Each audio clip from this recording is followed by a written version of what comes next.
East, the noisy neighbors of Manchester, the blue half of Mancunia, Manchester City, sitting pretty at second spot with the game in hand, 2 points behind Man United on 35 points. Now, the thing that interests me, because I like looking at every little stat. So if I look at goals for, Man City are on 29 goals scored, which is the lowest of the top 7. The lowest. But at the same time, they've got the best defense of the top 7 with a goal difference of 16, which is equal to Liverpool and Spurs. So with the ups and downs Man City's had in the beginning, they were just not kicking on and just not happening. No Sergio Aguero, but somehow they've kicked up a gear now and they've moved into second spot. Technically pole position, because if they win their game in hand, they top, but games in hand are not points on the board. Everybody knows that. So, DJ, tell us now, what's your feeling on Man City? The Sergio Aguero-less Man City at the moment. Well, actually, I think he is back. I think he is back from injury. Oh, that's an interesting one. As you said, they've scored the least amounts of goals from the teams that are there in the top 7. That's not what we use of Man City doing. They usually amongst the most the team that scores the most amount of goals in the league. Yeah. And most part of that is Sergio Aguero, Raheem Sterling. Those players are usually the ones who get the goals for them. And as you know, Sergio Aguero recently returned from injury, and he's not at that level yet that we know of, because on his day, he can win you, single-handedly win you a game against any team in the world. I mean, his stats speak for themselves. Yeah. And you also mentioned the defense. Did you see John Stones in the previous game? He scored a brace. Yeah. John Stones is getting back to the level that he was when Man City bought him from Everton. Mm-hmm. The amount of money that Man City has spent on that defense, yeah, that defense really should be the best defense in the Premier League. I mean, yeah, you can't be spending 50 million on your left back, spending 50 million in the centre back, and this season they continued their spending spree when they bought Ruben Diaz from Benfica. I think he was also amongst the 50 to 60 million pounds as well. So, yeah. And him and John Stones are really forming a good combination at the back. Yeah, you can see since they've been partnered up, the clean sheets that the team has kept. And yeah, Man City, I mean, you still got Kevin De Bruyne, haven't mentioned. You got your Sterling, your Silva, not David Silva, Bernardo. the Portuguese. Yeah. Bernardo, yeah. So yeah, interesting times. If, as you said, if they win the game, they go top. Yeah. So let's see what Pep has in store for the rest of the fixture remaining in the Premier League. Nene, what's your thoughts on Man City? Oh, let me just correct myself there. They've got the second lowest score for. They got 29 goals. Everton's got 28 goals scored. So in the top 7, that's their order. But still, for Man City, that is still a scary point there. Nene, what's your thoughts?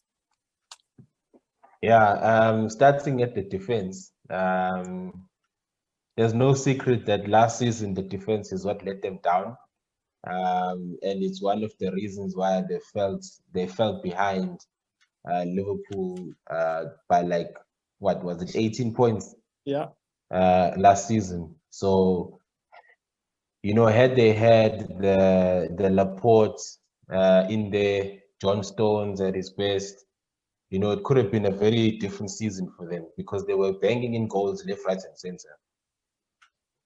So this season, if they knew, look, we've got a defensive problem, they've got the guys in, and they've just been. I mean, Ruben Diaz, I can see John Stones because you know he's been there, you know, before. But you know, Diaz, it's amazing. I mean, he just got there, and it's also during COVID season.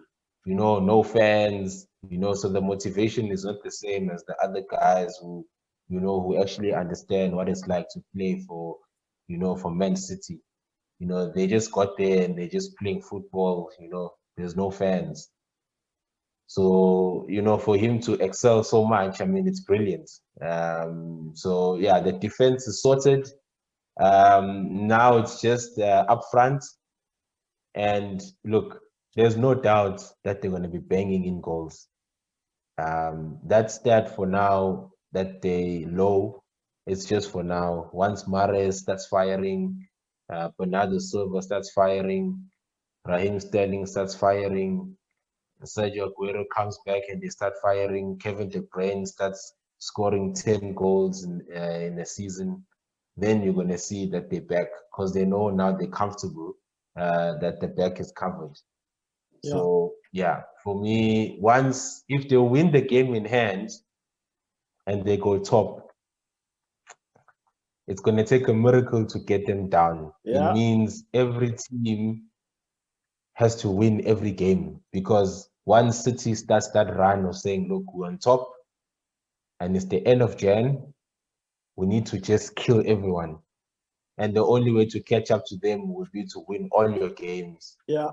And, you know, when that happens, it's going to be tough for Liverpool and Man United. Yeah.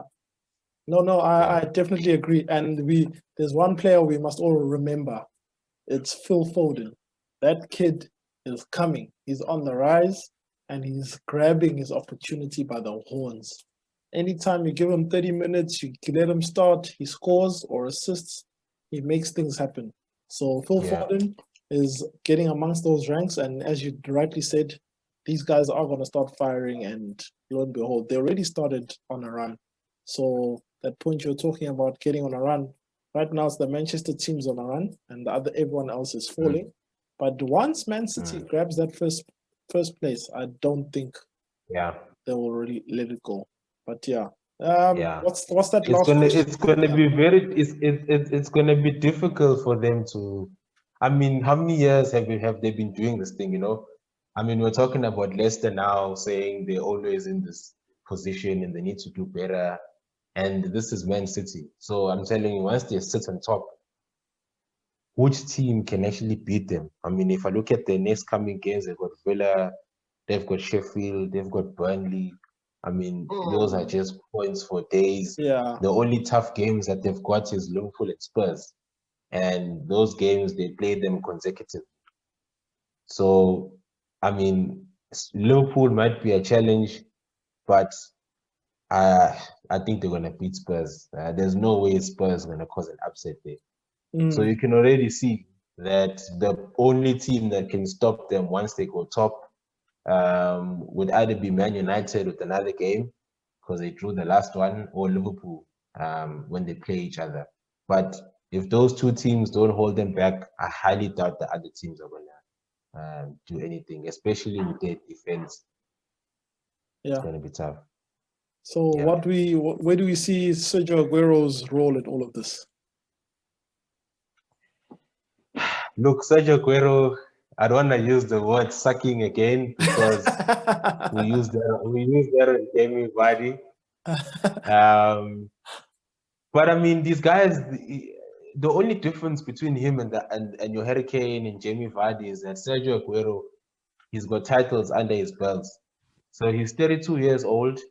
He's out of the team, and his team has the possibility of going top of the league. So when he comes back, he doesn't have pressure, you know. If he gets injured for 6 games, it's fine, dude. Go to rehab, relax, put your feet up, spend time with your wife. It's fine, you know. It's different for Kane. Kane is like, dude, you need to come back. We need you back, yeah. We need you to score goals and win the game for us. So yeah, exactly. So when this guy comes back, he's 32. He's also a bit, you know, but he's got no pressure at all, you know. So he can come in, he can score the goals, and the team will win the league. It's fine. He cannot come in at all for the rest of the season. They'll make a plan. So he's very different compared to the other guys. But hey, I still think that Jesus is not good enough to get into Aguero's shoes. I'm not so sure about this Torres guy that they bought. Yeah. So I don't know whether they need another number 9 or not. Yeah. Maybe they do, especially if they need to maintain their position. Yeah. I think for me, if I'm Pep, if Aguero's contract comes up, I think there's talks with Aguero's new contract. I'm not sure. I think I heard something. But if it's me, since he's 32 and injured, I'll still offer him a new contract. This is Sergio Aguero. So offer him a 1-year extension. Do what Chelsea does to all the great players, especially when you're winning trophies. Or 1-year extensions after 30. 1-year extension until he retires or leaves. But you need that guy in your team.